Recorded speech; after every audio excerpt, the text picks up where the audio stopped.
Bapak Ibu Saudara-saudari, salam jumpa kembali di channel Komsos Paroki Santa Maria Bunda Para Bangsa Gunung Sitoli. Kembali kami mengajak Bapak Ibu Saudara-saudari, juga para imam kaum berjubah, agar kita mengikuti apa kata para Bapak Uskup tentang imam dan imamat. Seperti apa harapan mereka akan kita, para imamnya, dalam merangkul dan menghayati imamat untuk membantu sebagai perpanjangan tangan mereka dalam karya pewartaan kabar sukacita dan perayaan sakramen-sakramen, juga pelayanan karya penggembalaan mereka di paroki-paroki. Kami telah meminta izin kepada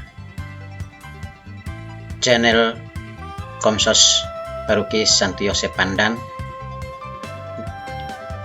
Komsos Keuskupan Agung Jakarta, dan Komsos Keuskupan Surabaya untuk men-share video terkait dengan ungkapan para Bapak Uskup di dalam homili mereka kala perayaan penabisan imam. Karena itu, ikutilah cuplikan-cuplikan homili dari para Bapak Uskup. Kita akan berefleksi bersama untuk memaknai, menghayati imamat bersama para imam, bersama Bapak Uskup Administrator Keuskupan Sibolga, Monsinyur Sinaga, dan Uskup Keuskupan Agung Jakarta, serta Uskup Keuskupan Surabaya. Selamat mengikuti dan menikmatinya. Tuhan memberkati kita.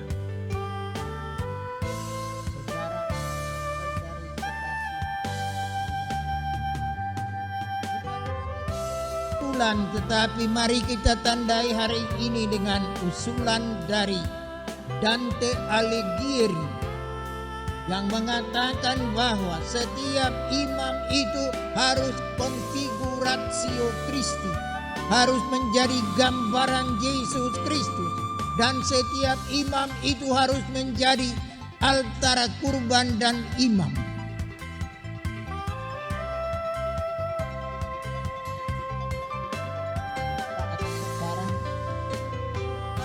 Permenungan ini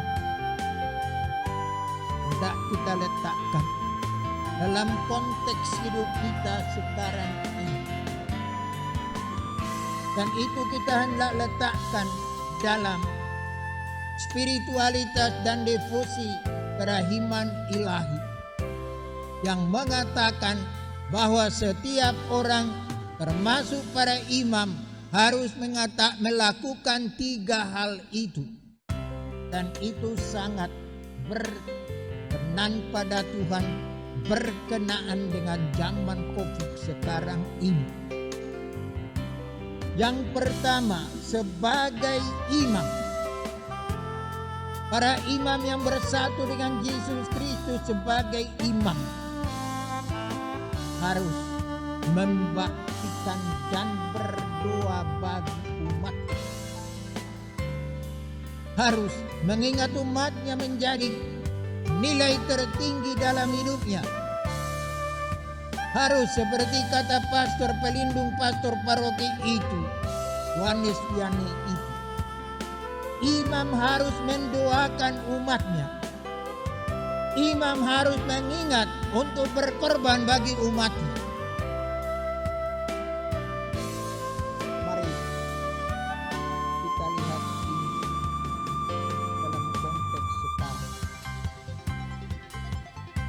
Bandingkan dengan Yohanes Vianney itu, apakah kita benar menggunakan waktu kita berdoa? Kita kesan bahwa demi pelayanan pastoral kita mengabaikan wajib doa kita. terkesan bahwa kita mengabaikan dan kurang memandang mulia imamat kita dalam doa ini. Kita terlalu gampang berkata, kita ibadat siang, ibadat pagi ada kerja saya. Dan ada juga yang payah kali bangun untuk mengikuti ibadat tiap hari. Inilah yang dikatakan baik oleh Dante Alighieri, baik oleh orang-orang yang mengingatkan kita konfigurasi Kristus sebagai imam.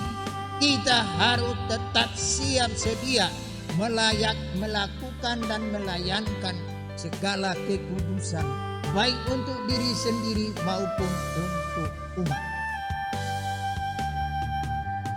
Dan yang kedua itu adalah, marilah kita renungkan sejenak justru pada masa corona sekarang. Apakah kita benar seperti Kristus yang berani berkorban di salib? Bahwa Kristus itu tidak terpaksa, tetapi dia dengan sukarela berkorban. Dan korban itu bersama dengan jabatan imamatmu. Izinkan aku untuk berkata, pertama untuk diriku sendiri, bahwa aku kurang tanggap. Ada umatku yang berkata, enak aja ya para imam dengan para uskup dengan corona ini. Mereka tidak perlu lagi melayani orang sakit. Permenungan pada tahbisan imam. Sejauh mana kita konfigurasi Kristus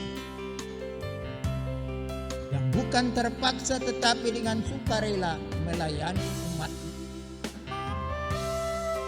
Di mana kita mengabdikan diri seperti pastor dari Ars yang tidak memandang hujan kalau itu perlu untuk kesejahteraan umatnya. Apakah kita pada masa sekarang ini pantas mendapat itu teguran dari umat? Pastor menjadi lebih enak masa corona ya. Mari kita renungkan dengan segala keikhlasan dalam Tuhan yang mengorbankan dirinya dengan sukarela. Ya, sampai mati di salib karena kita.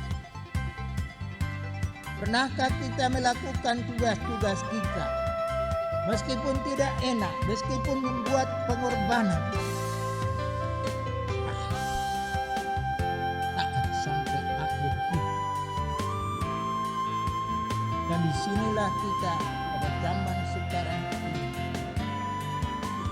diingatkan dan dituntut oleh umat Allah dan bangsa ini.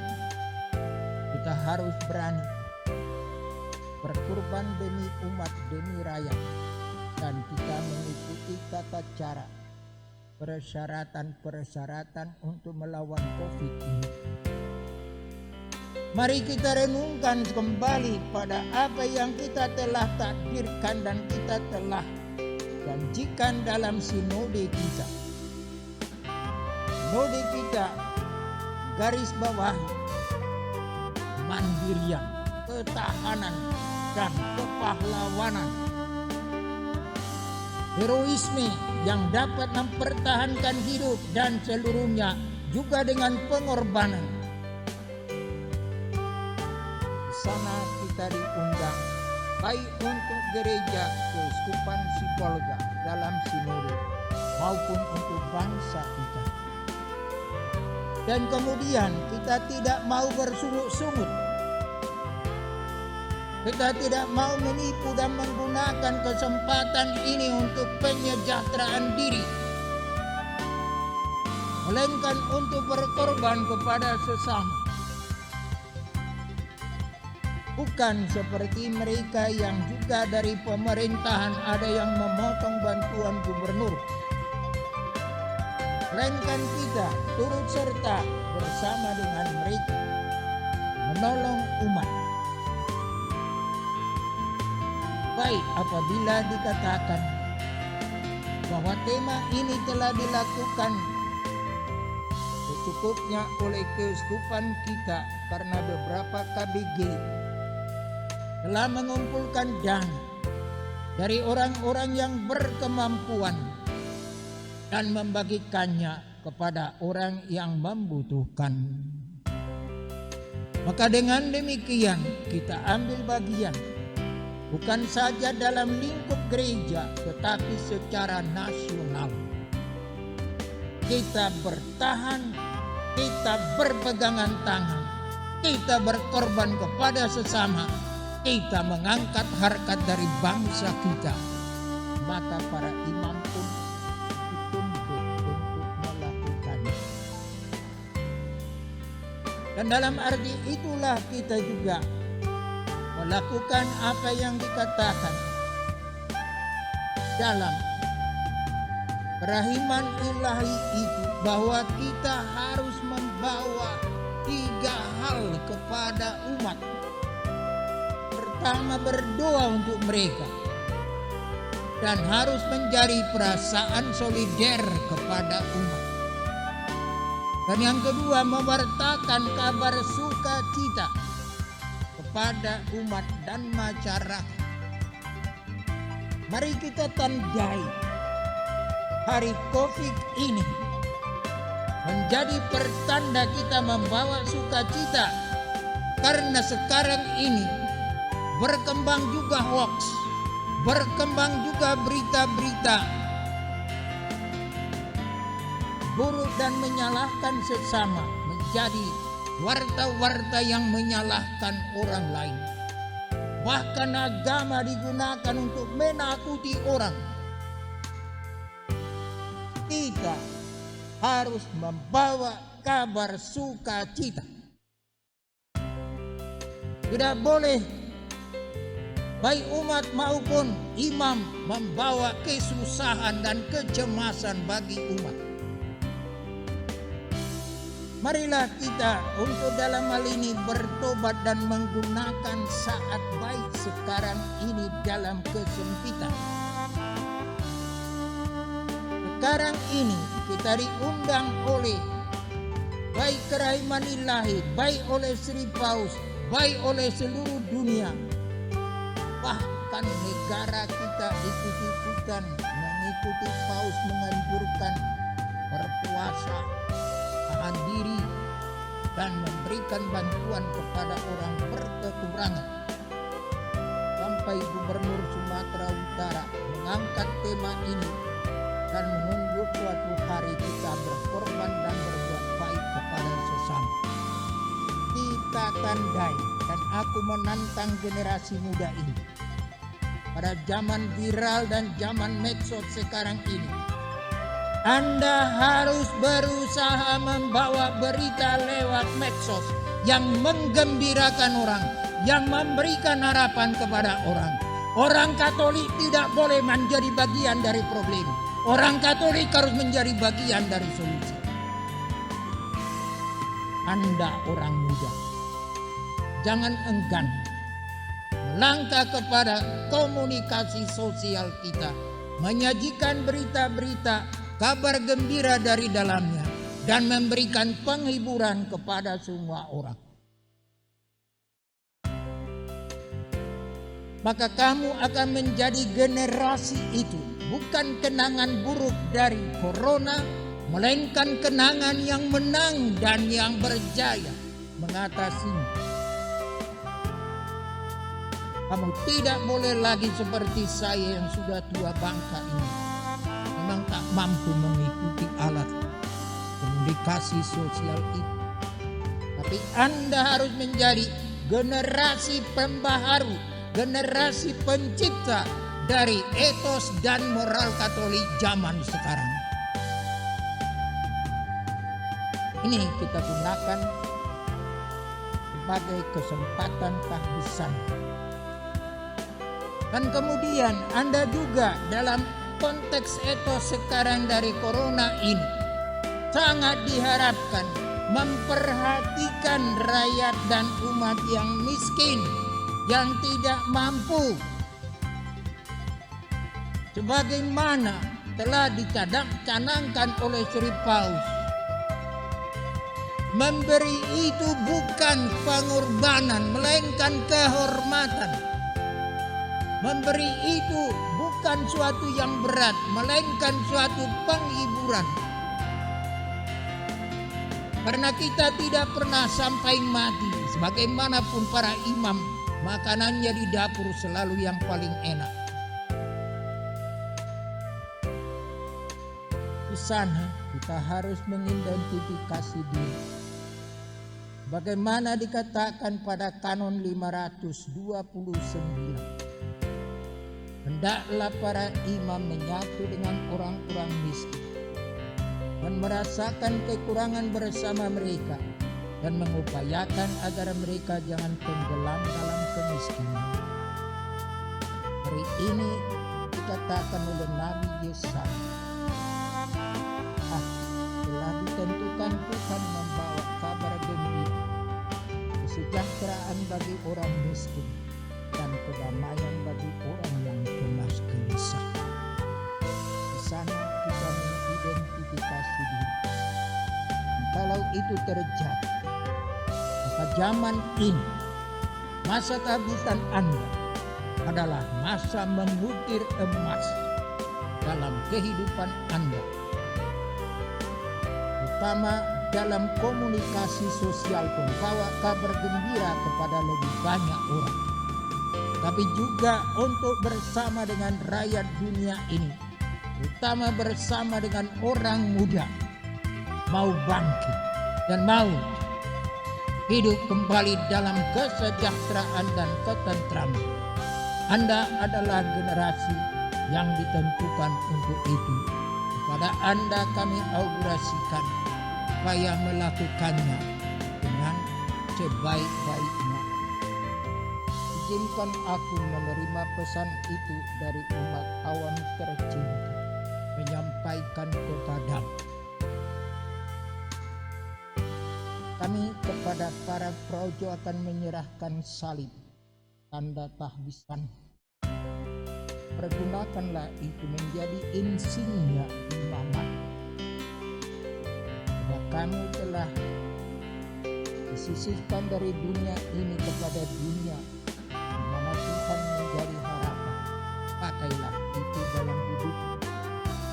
Kami juga mau berkata dalam konselebrasi,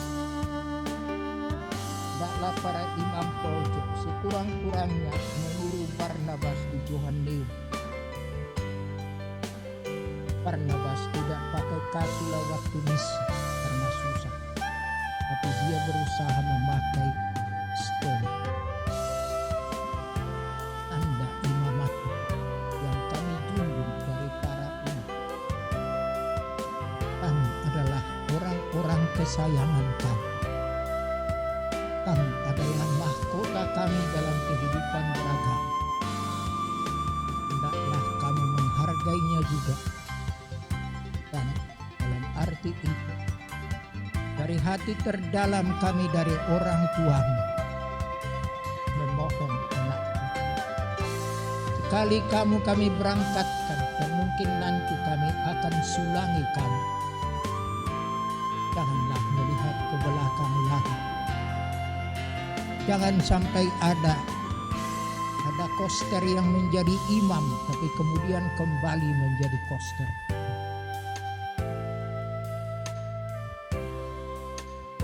Ini kami mau sampaikan kepadamu anak, juga atas nama orang tua. Sapala pala patis nisya kalangan anak. Kepala naung merjaji tokari para langalang. Sahok may diapuan, sahok may disabulu, sahat may disaliling dibilingman. Au ko bahilita uliban rasul. Ufalo draw go falo ju draw, nawal ju ita fal. Segala hati dan harapan kami taruhkan di atas bahumu sekarang. Semoga Allah lakukan itu yang baik bagi dirimu. Di mana ada silang sengketa, aku membawa. Di mana ada silang sengketa, damai sejahtera bawaan kita. Di mana ada silang selisih, aku membawa cinta kasih. Di mana ada haus dan lapar, aku sajikan haus dan pangan. Kalau demikian, tahbisan ini menjadi tahbisan terindah dan membawa pesan terindah bagi segala zaman. Bagimu anak, atas nama seluruh umat, atas nama seluruh orang tua dan sanak saudara, mengucapkan selamat dan semoga berbahagia selamanya dalam iman.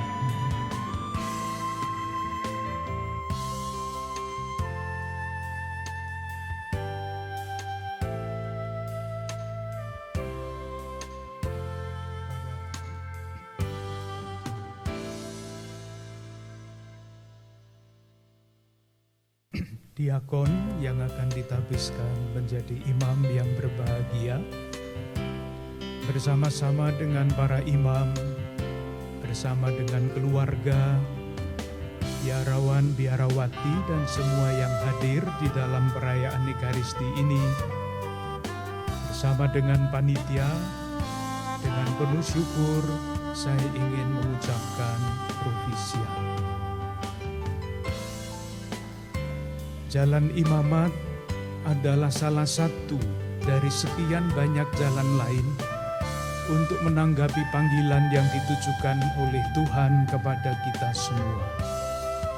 Jalan menuju kesempurnaan kasih dan kesucian.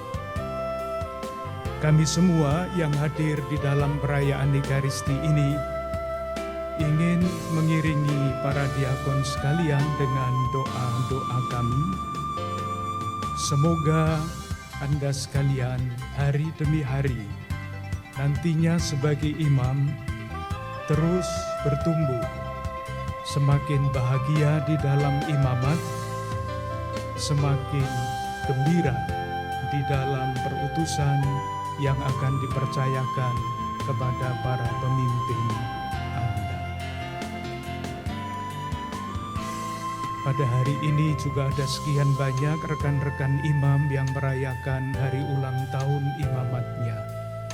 Profisiat untuk teman-teman yang merayakan ulang tahun imamat di sekitar tanggal 15 Agustus ini. Sebetulnya saya merasa bahwa yang disampaikan oleh Romo Purbo pada awal itu sudah jauh lebih daripada cukup. Semuanya bagus, tinggal satu yang kurang. Laksanakan. Itu belum. Meskipun demikian, saya masih ingin menyampaikan satu renungan singkat. Maksud saya moga-moga singkat. Ketika saya menyiapkan renungan ini dengan membaca Injil, muncul beberapa pertanyaan di dalam diri saya.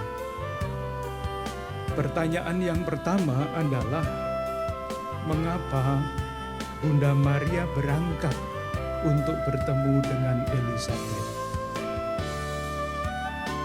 Jawabannya saya juga tidak tahu. Tentu kalau mau tahu persis jawabannya, nanti kalau kita bertemu dengan Bunda Maria, kita bertanya kepada beliau. Tetapi sejauh dapat kita bayangkan, Maria pergi berkunjung kepada Elizabeth karena hatinya gelisah, bahkan takut. Sebagaimana dikatakan oleh malaikat yang berjumpa dengan dia, jangan takut.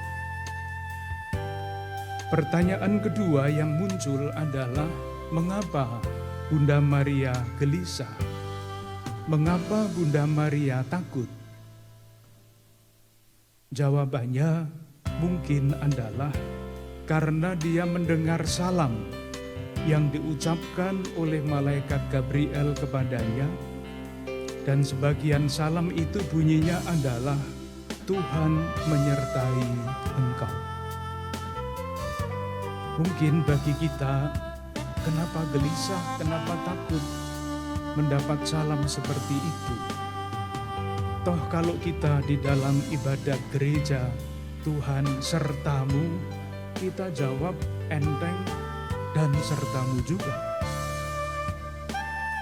Lalu apa yang membuat gelisah, apa yang membuat takut? Kita baru bisa memahami kejiwaan itu kalau kita mengerti apa artinya salam itu di dalam kitab suci. Diberi salam seperti itu, Tuhan menyertai. Itu artinya dia mesti meninggalkan rencana-rencananya sendiri dan membiarkan diri dipimpin oleh Tuhan. Dan seringkali rencana Tuhan itu tidak sama dengan rencana kita. Kalau kita paham apa artinya menurut kitab suci diberi salam seperti itu, kalau kita diberi salam Tuhan sertamu, mungkin jawaban kita jangan duluan. Jangan dulu. Karena apa? Yaitu tadi, ketika kita menerima salam seperti itu artinya kita dibebaskan atau harus rela untuk mengikuti jalan yang ditunjukkan oleh Tuhan. Contohnya siapa? Contohnya Musa. Jadi di dalam bacaan yang pertama, pada baris-baris pertama juga dikatakan, seperti halnya aku menyertai Musa, Tuhan berkata kepada Yosua, aku juga akan menyertai kamu. Terus nasib Musa itu seperti apa? Waktu dipanggil, ia diberi janji untuk disertai oleh Allah. Musa takut, Musa gelisah, dan dia berkata kepada Tuhan, siapakah aku ini? Maka aku akan membawa orang Israel keluar dari tanah Mesir. Tuhan menjawab, bukankah aku akan menyertai engkau? Tadi dikatakan seperti dahulu aku menyertai Musa, demikian aku akan menyertai engkau. Nasib seperti apa? Nasib tanda petik yang dialami oleh Musa yang disertai oleh Tuhan itu. Tugasnya bukan main berat. Panjang 40 tahun. Apa yang terjadi pada dia pada akhirnya? Dia tidak diizinkan untuk masuk ke tanah terjanji. Dia hanya disuruh melihat, itulah tanah yang kujanjikan, tetapi kamu tidak bisa masuk ke sana. Yang istimewa adalah meskipun mengalami sekali lagi tanda petik nasib seperti itu, di dalam kisah Musa tidak pernah ada cerita bahwa Musa ngambek, tidak ada. Bahwa Musa marah, tidak ada. Bahwa Musa mogok, juga tidak ada. Bahwa Musa patah arang, tidak ada. Bahkan sebaliknya, kalau kita membaca akhir hidup Musa di dalam kitab Ulangan, Musa yang tidak diperkenankan sesudah perjuangan yang begitu berat masuk ke tanah terjanji, ditampilkan sebagai pribadi yang sangat mulia dan sangat agung. Silahkan membayangkan kalau itu kita, seperti apa kita akan memberontak, akan mengeluh marah kepada Allah. Tidak seperti itu Musa. Dengan tenang, Musa ditampilkan mengatakan bahwa saya tidak boleh masuk tanah terjanji. Oleh karena itu pimpinlah umat ini masuk ke tanah yang sudah dijanjikan Tuhan dengan tenang, agung, dan mulia. Pertanyaannya adalah, mengapa Musa dapat menjadi pribadi yang seperti itu? Ya sama jawabannya, saya juga tidak tahu. Nanti kalau kita bertemu dengan Musa, kita bertanya.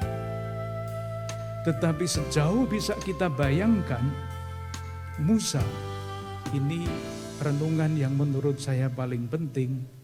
Musa tidak lagi menilai peristiwa dan pengalaman hidupnya dengan ukuran sendiri.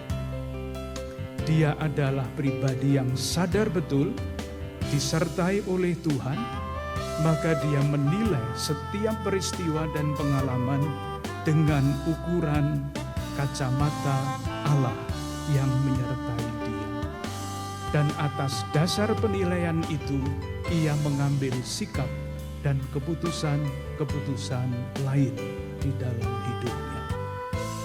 Tidak ada hati yang terluka, karena semuanya adalah kesadaran bahwa seluruh pengalamannya ditempatkan di dalam rencana Tuhan. Pribadi yang agung dan mulia. Saudari-saudaraku yang terkasih, sebetulnya renungan masih harus ditambah dengan Bunda Maria. Tetapi nanti kalau sudah mulai dengan Bunda Maria, homilinya menjadi terlalu panjang. Oleh karena itu, sekali lagi para diakon yang akan ditabiskan, Provisiat, selamat menjalani panggilan dalam imamat, semakin bahagia di dalam imamat, semakin gembira di dalam pelayanan, dan kebahagiaan dan kegembiraan itu moga-moga dengan rahmat Tuhan akan membuat pribadi Anda sekalian seperti Musa, seperti Bunda Maria, yang selalu melihat setiap peristiwa dan pengalaman sebagai pribadi-pribadi yang disertai oleh Tuhan.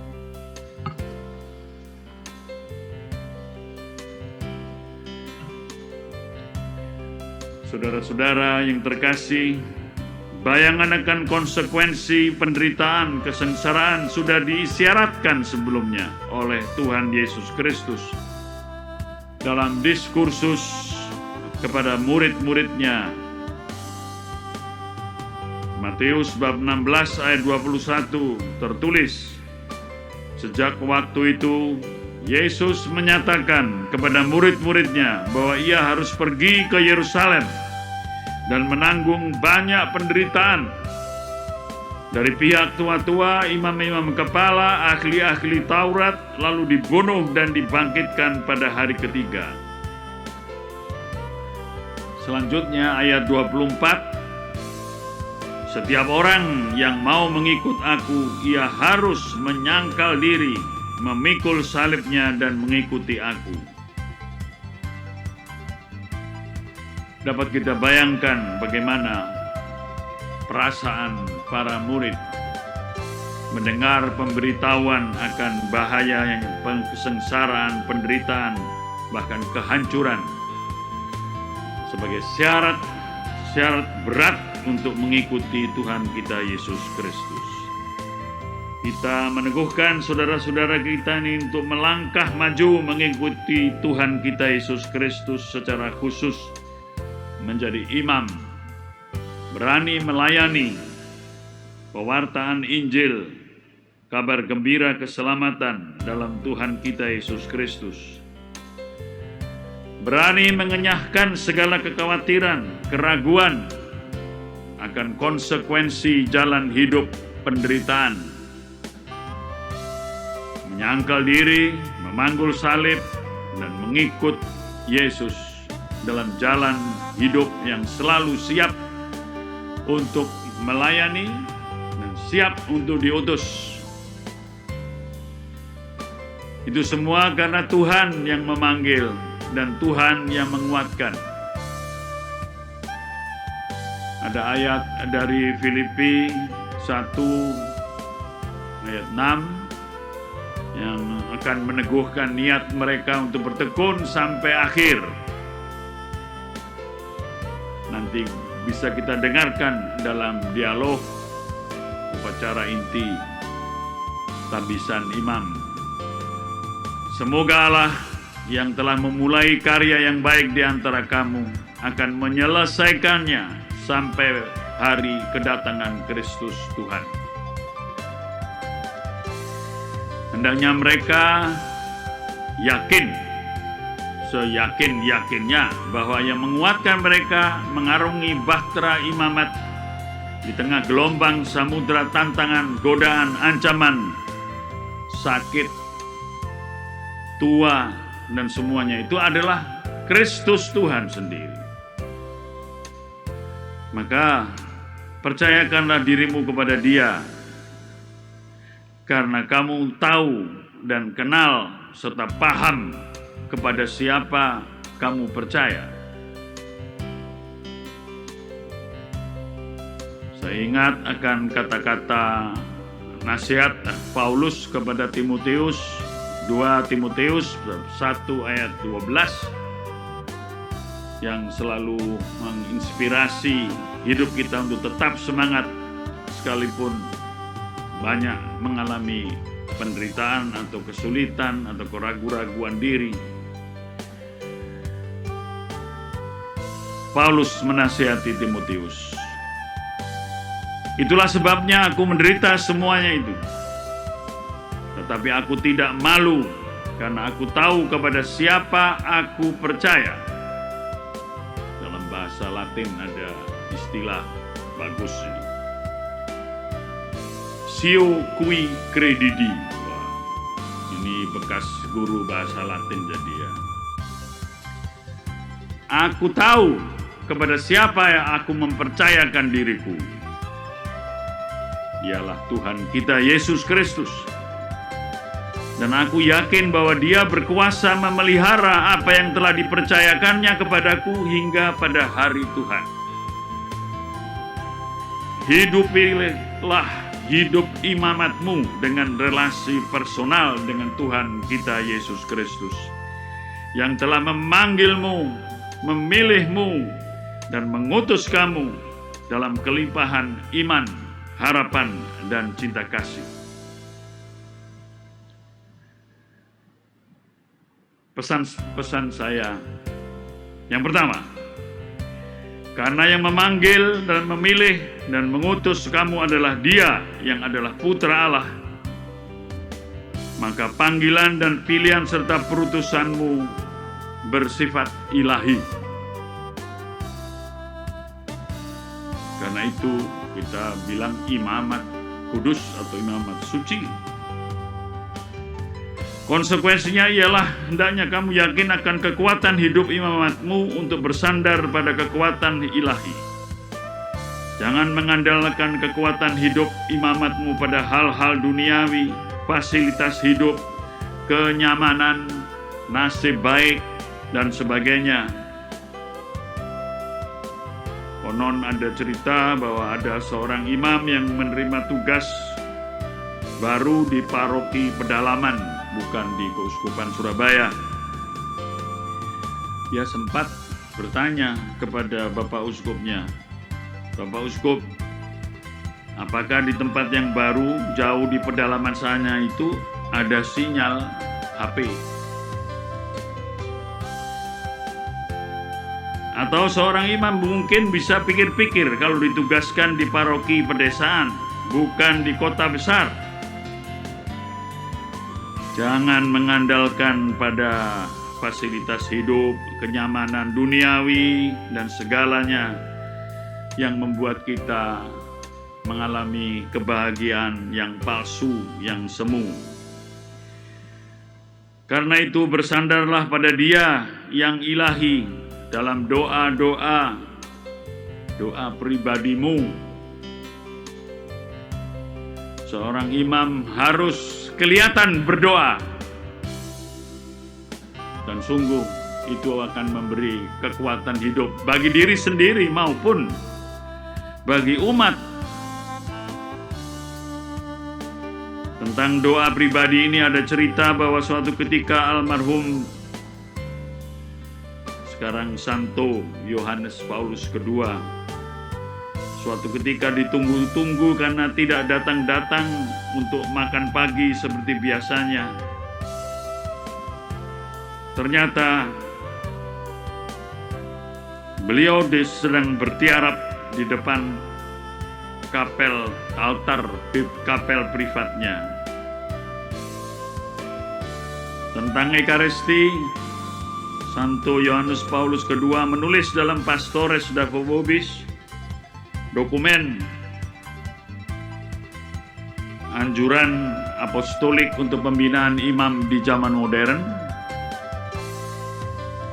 Tertulis, spiritualitas imam diosesan tidak bisa dilepaskan dari perayaan Ekaristi.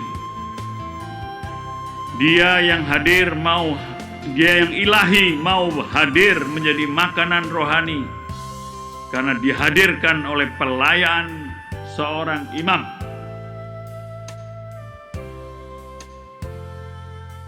Imam ditabiskan memang ya untuk bisa merayakan Ekaristi. Itulah yang menjadi alasan bahwa umat Allah dan gereja sangat membutuhkan imam-imam yang mau dan layak untuk mempersembahkan korban hidup dan cinta kasih Allah. Bukankah ya sebelum mempersembahkan Ekaristi, mendekati altar dan menciumnya untuk menyatakan kasih akan pengorbanan Tuhan kita Yesus Kristus dan pengorbanan diri yang menjadi andalannya. Kira-kira ini tulisan Santo Yohanes Paulus II yang mengisyaratkan agar para imam bukan hanya sekedar melaksanakan tugas misa sebagai tugas atau menjadi tukang misa.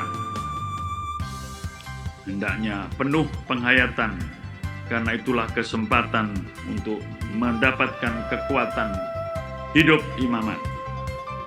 Kedua, karena yang memanggil, memilih, dan mengutus kamu adalah Dia yang adalah Putra Allah, maka sifat umum, tugas, perutusan, dan pekerjaanmu adalah ilahi. Memang ada bedanya antara yang ilahi dan duniawi. Tugas dan pekerjaan duniawi selalu dicirikan oleh pencapaian target, output, hasil, itu sukses atau gagal. Menyangkut kompetensi, konkurensi, bahkan konkurensi, menang-menangan, dan sebagainya. Sebaliknya, tugas pekerjaan ilahi dicirikan lebih pada penyerahan diri, kesetiaan untuk melayani yang kecil-kecil sederhana. Dicirikan oleh kebesaran hati untuk berharap akan Allah, dan tidak lupa dicirikan oleh kemurnian batin, ketulusan hati. Ada catatan harian dari Santo Yohanes ke-23. Kira-kira ditulis catatan harian itu malam hari setelah menerima kunjungan ad limina uskup-uskup dari Kongo pada tahun 1964. Yohanes ke-23 menulis, Tuhan, hari ini seorang uskup dari Kongo melaporkan 2 imamnya dibunuh.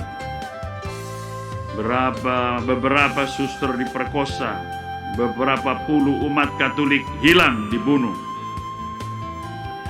Inikah bentuk-bentuk terakhir penindasan dari rejim komunis atas gerejamu?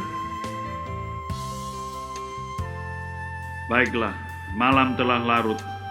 Paling tidak hari ini aku telah melakukan apa yang aku bisa, yaitu mendengarkan keluhan mereka. Inilah gerejamu Tuhan, saya adalah pelayan dari segala pelayan. Selamat malam Tuhan. Senantiasa dalam doa-doa pribadi kita, mereka akan ditabiskan menjadi imam segera untuk pelayanan suci bagi Tuhan dan umatnya, untuk menimba semangat pelayanan yang sejati dari motivasi yang terdalam untuk melayani Tuhan sendiri, bukan manusia, bukan gereja, bukan keuskupan Surabaya.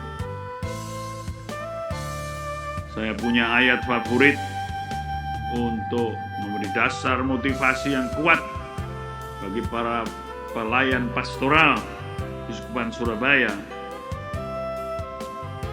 Efesus bab 6 ayat 7. Hendaklah dalam segalanya kita, dalam pekerjaan dan pelayanan kita, menjalankan semua itu seperti orang-orang yang melayani Tuhan dan bukan manusia.